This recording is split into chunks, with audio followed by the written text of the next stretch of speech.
Bom, bom dia. Estamos aqui de novo, né, para dar continuidade ao livro do Milton Santos, A Natureza do Espaço. E eu hoje estou num espaço diferente. Estou numa praça aqui, mais gostosa, enfim, mantendo aquela distância social devido ao Covid, né, que é para posteridade, se tiver. E bom, vamos lá. As técnicas e a empiricização do tempo. Deixa eu só dar um trago aqui no cigarro.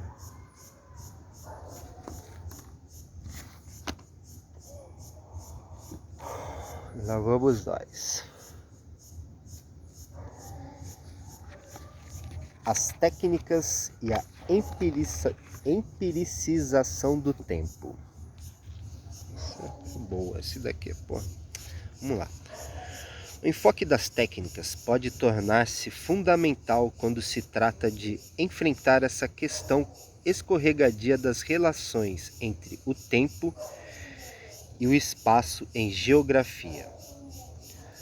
Com uma só penada, e a propósito da negligência quanto ao tratamento do assunto, sem vergonha, de Harvey, 1967, páginas 550 em Charley e Hargett, produzira uma frase acerba ao escrever: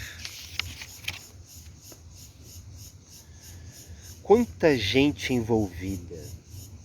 Para Morrill, os geógrafos são gente que critica a maravilhosa terra sem espaço dos economistas, sem se preocuparem eles próprios com a validez de uma geografia construída em um espaço situado fora do tempo. Referindo-se também aos amigos economistas, E. Ullmann, 1973, página 138, sugere que estes procuram um revide quando se queixam de uma ausência frequente no trabalho dos geógrafos, a ausência de ação ou mesmo mais de fins normativos, e conclui: um explícito reconhecimento do tempo ajudaria os geógrafos a se orientarem sensível e objetivamente nessa direção interessante. Mas o que seria esse explícito reconhecimento do tempo?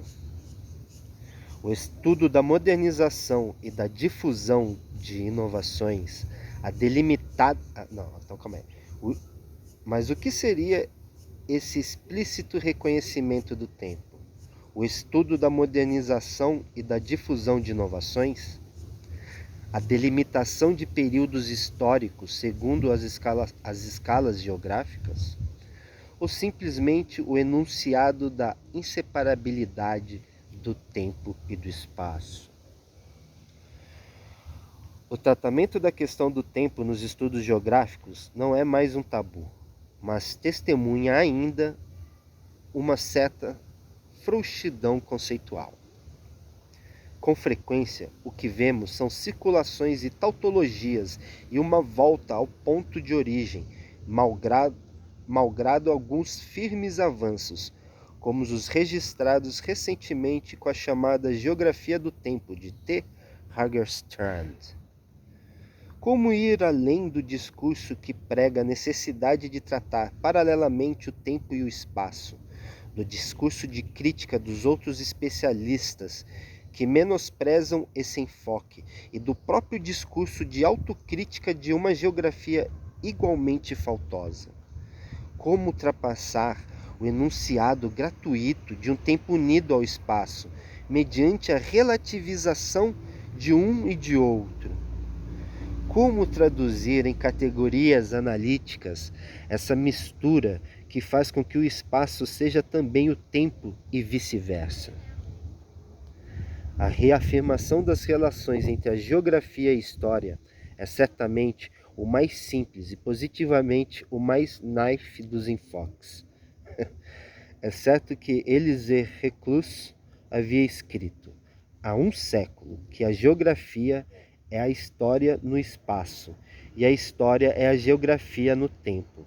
Mas essa frase, milionariamente repelida, jamais se pretendeu um guia de método. A geografia histórica, de certo modo, desejou inverter esse enunciado, buscando ela própria fazer uma geografia no tempo, reconstruindo as geografias do passado. Mas de que serve dizer, como Darby, 1953, página 6, que não podemos traçar uma linha divisória entre a geografia e a história, porque o processo do devir é um só? E Darby talvez não obtivesse o acordo dos geógrafos históricos em sua afirmação de que toda geografia é geografia histórica, atual ou potencial. A geografia histórica pretende retraçar o passado, mas ela o faz assentada no presente, isto é, a partir do momento que é escrita. Em que medida ela pode revelar o que arbitrariamente se chama de passado, quando em vez de mostrar a coerência simultânea espacial e temporal de um mesmo momento, apenas reúne instantes disparatados e distantes da mesma flecha do tempo? Porra! Enfrentamos aqui o difícil problema de discernir, através de uma geografia retrospectiva, o que num dado ponto do passado era então o presente. Essa questão continua sendo um pesadelo para os geógrafos. Os anos 60 e 70 marcaram progressos considerável quanto à busca de explicações geográficas, incluindo a noção do tempo. E a maior parte das questões que atualmente enfrentamos tem direta ou indiretamente origem neste debate. Quando Parks e Tift, 1980, página 279, dizem que, como o movimento, o espaço e o tempo se tornam coincidentes como espaço-tempo, isto é, certamente válido como princípio da física. É menos certo ou totalmente incerto que possamos mecanicamente transcrever esse raciocínio para uma disciplina histórica como a geografia. Em uma geografia do movimento, espera-se, em primeiro lugar, reconhecer o encontro de um tempo real e de um espaço real. Não é sempre o caso. A geografia histórica também se preocupou com as questões das periodizações. C.T. Smith, 1965, página 133, entre outros, considerou como fundamental o estudo da interrelação entre período e lugar. Também nos incluímos em um dado momento, Santos, 1972, entre os que consideravam que a periodização histórica poderia ser o instrumento adequado para enfrentar o tratamento do espaço em termos de tempo. Sem dúvida, a cada sistema temporal o espaço muda. Como, porém, ultrapassar essa constatação de ordem geral e obter os recursos analíticos ao tratamento de casos específicos? Uma primeira resposta é obtida com a construção não apenas de uma periodização à escala do mundo, mas com a elaboração de outras periodizações à escala menores, agindo por sua vez sobre escalas espaciais mais inferiores. Nossa proposta de um tempo espacial, Santos 1971, estava baseado num exercício dessa natureza. Mas também assim o problema não se resolve, porque as periodizações nos dão, sem dúvida, um tempo, mas apenas um tempo externo, a cada subespaço, faltando resolver a questão do seu tempo interno. Por isso, a solução de analisar judiciosamente, mas separadamente, as relações do espaço e do tempo com a sociedade, como fizeram A. Billy e H. Begin, 1992, páginas 57 a 72, 73 a 84, constitui um avanço, mas em que medida será propriamente um enfoque espaço-temporal? Os estudos consagrados à difusão das inovações e à modernização mostram-se ricos de respostas quanto à gênese dos fenômenos e das formas geográficas, vistos isoladamente ou em conjunto. As pesquisas de Hagerstrand e da Escola de Lund, assim como os estudos sobre modernização de J. Riedel e P. Gould, 1970, e Soja, 1968, e outros, são, ainda hoje, um marco nesse esforço inicial, mas através da chegada de um novo item, numa determinada data, a um determinado lugar, era como se apenas o tempo fosse atravessando o espaço, mediante objetos e ações, passando, mas não se misturando no lugar. Não era atingido o objetivo de prover, com um método, essa função do tempo e do espaço.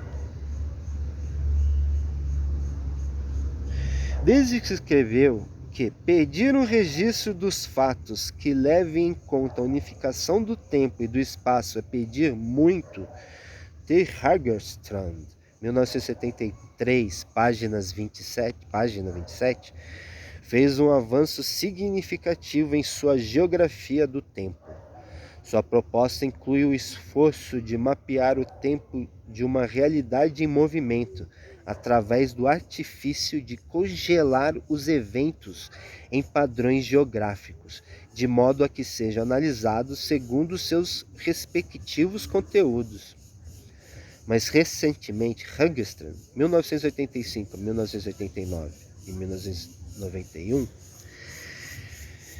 explora a noção de domínios, estudando as formas de utilização do território pelos diversos agentes, de que resulta uma verdadeira compartimentação, onde a cada momento o movimento de tempo e do espaço se dão de modo unitário. Essa unidade espaço-tempo obriga a tratá-los em termos de processo histórico, como sugerido por E. Ullmann, ao dizer que o uso do planeta exige a organização do espaço e do tempo. Na esteira de Einstein, Minkowski e tantos outros, são muitos a falar na inseparabilidade do tempo e do espaço. A rejeição da noção de espaço absoluto e a aceitação da ideia de espaço relativo se amplia. A fusão do espaço relativo e do tempo relativo havia inspirado J. Blount, 1961, página 2. Inspirado J. Blount. Permite E. Ullmann, assim como D. Park e N. Tift, 1983, página 4, insistir no fato de que tempo e espaço reciprocamente se substituem num total de integração. Quando Amos Harley, 1950, página 288, escreve que somente podemos separar o espaço e tempo em abstração, não é difícil manifestar nossa concordância. Citado em Parks e Tift, 1980, página 320, e Ullmann, 1973, página 128, acabou. Mas a premissa que o leva a essa afirmação exige mais do que ficar simplesmente de acordo. Para dizer que há um padrão temporal em todos e cada qual dos padrões espaciais, necessitamos primeiro de uma definição de ambas essas categorias. Está aqui toda a diferença entre o discurso e o método do tempo em geografia. E. Ullmann, 1973, página 126, afirma que o espaço é uma dimensão mais concreta do que o tempo, e, no entanto, sendo irreversível, está à altura de medir o tempo e vice-versa, de ser medido em termos de tempo. O problema está todo aí. Não se trata propriamente de apurar qual dos dois é mais concreto. A questão da medida recíproca pode ser vista como uma maneira de dizer que tempo e espaço são uma só coisa, metamorfoseando-se um no outro em todas as circunstâncias. Mas se queremos ir além do discurso e operacionalizá-lo para que se torne um conceito eficaz, temos de igualar o espaço e tempo, isto é, tratá-lo segundo parâmetros comparáveis. Segundo Jacques Maritain Theonas, página 71, citado por E. Watkin, 1950, página 48, nota 3. O tempo verdadeiro, sendo baseado no movimento, é como espaço inseparável da matéria corpórea.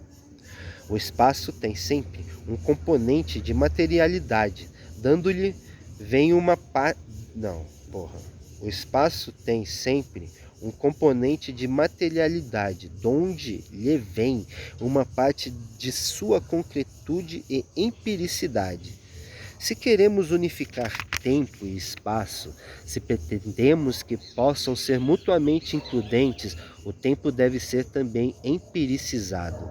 Tempo, espaço e mundo são realidades históricas que devem ser mutuamente conversíveis se a nossa preocupação epistemológica é totalizadora. Em qualquer momento, o ponto de partida é a sociedade humana em processo, isso é, realizando-se. Essa realização se dá sobre uma base material, o espaço e o seu uso, o tempo e seu uso, a materialidade e suas diversas formas, as ações e suas diversas feições. Assim, empiricizamos o tempo. Nota aqui do autor. Uma outra abordagem desse problema de empiricização do tempo é encontrada em Milton Santos, 1968, páginas 59 e 60, e Milton Santos, 1988, página 31 a 35. Então, assim empiricizamos o tempo, tornando-o material, e desse modo o assimilamos ao espaço, que não existe sem a materialidade. A técnica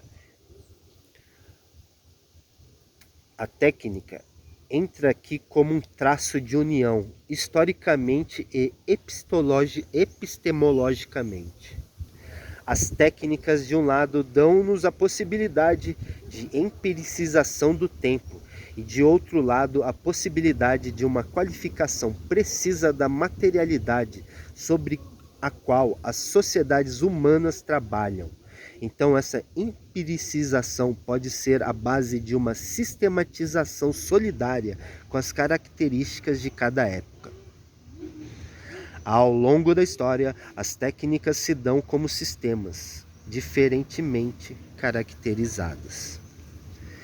É por intermédio das técnicas que o homem no trabalho realiza essa união entre espaço e tempo. Segundo K. Horney, 1992, página 50, toda técnica esconde, de alguma forma, uma teoria do tempo.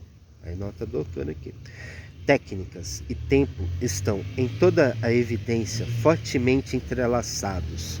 Ambos são outra coisa que não manifestações físicas ou biológicas de uma função material ou de um ritmo orgânico. Ambos estão fortemente mesclados à modelação de fenômenos e de processos sociais sempre novos. As relações entre a técnica e o tempo estão, em geral, muito mais emaranhadas do que as análises mais correntes, que as reduzem a relações de causa e efeito, nos querem fazer crer. Carl H. Horney, 1992, página 49, em Grass, Georges Scardigli. Maneira. Nós já vimos também que a técnica pode ser fundamento de uma teoria do espaço. As técnicas são datadas e incluem tempo, qualitativamente e quantitativamente. As técnicas são uma medida do tempo. O tempo do processo direto de trabalho, o tempo da circulação, o tempo da divisão territorial do trabalho e o tempo da cooperação. O espaço é formado de objetos técnicos. O espaço do trabalho contém técnicas que nele permanecem como autorizações para fazer isto ou aquilo, desta ou daquela forma, neste ou naquele ritmo, segundo esta ou outra sucessão. Tudo isto é tempo. O espaço-distância é também modulado pelas técnicas que comandam a tipologia e a funcionalidade dos deslocamentos. O trabalho supõe o lugar, a distância supõe a extensão. O processo produtivo direto é adequado ao lugar. A circulação é adequada à extensão. Essas duas manifestações do espaço geográfico unem-se, assim, através dessas duas manifestações no uso do tempo.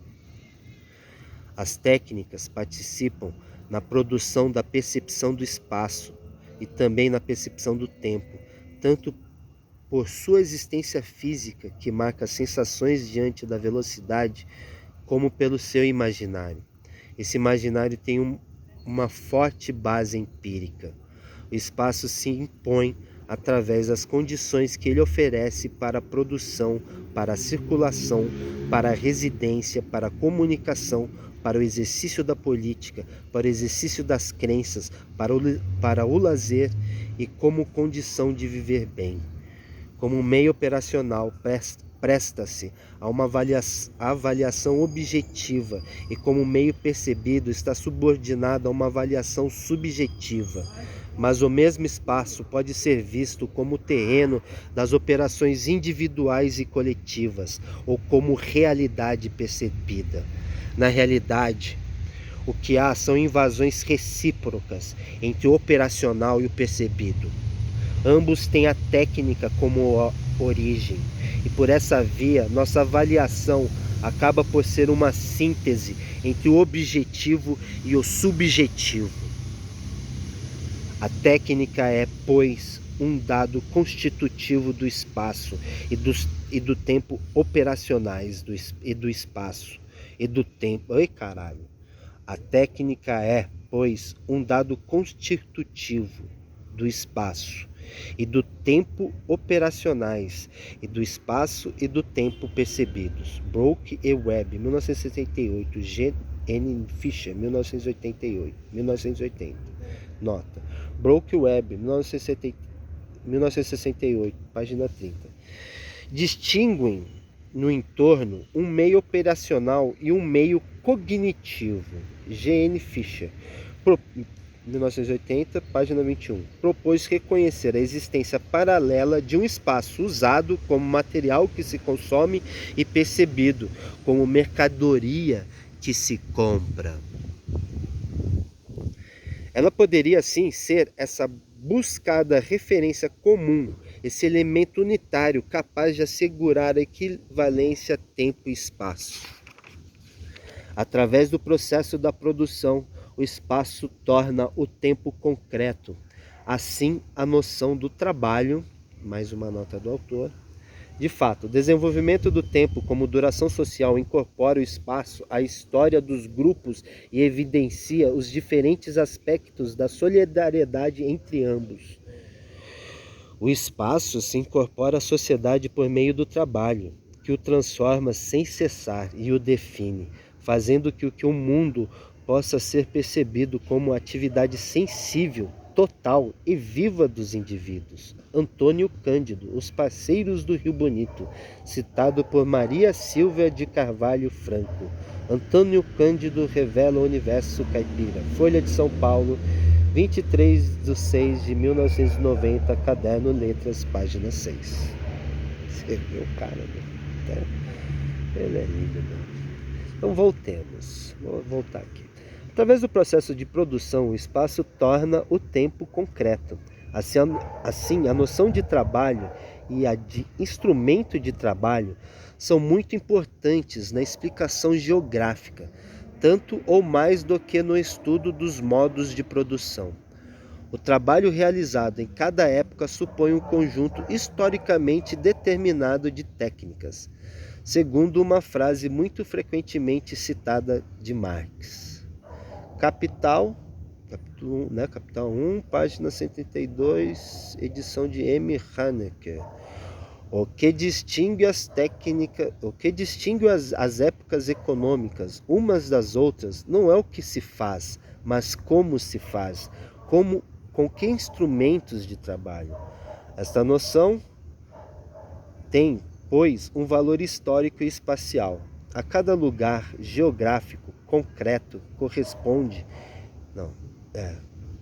corresponde, em cada momento, um conjunto de técnicas e instrumentos de trabalho, resultado de uma combinação específica que também é historicamente determinada.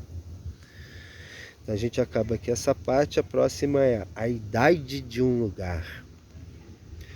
E aí a gente acaba o primeiro capítulo.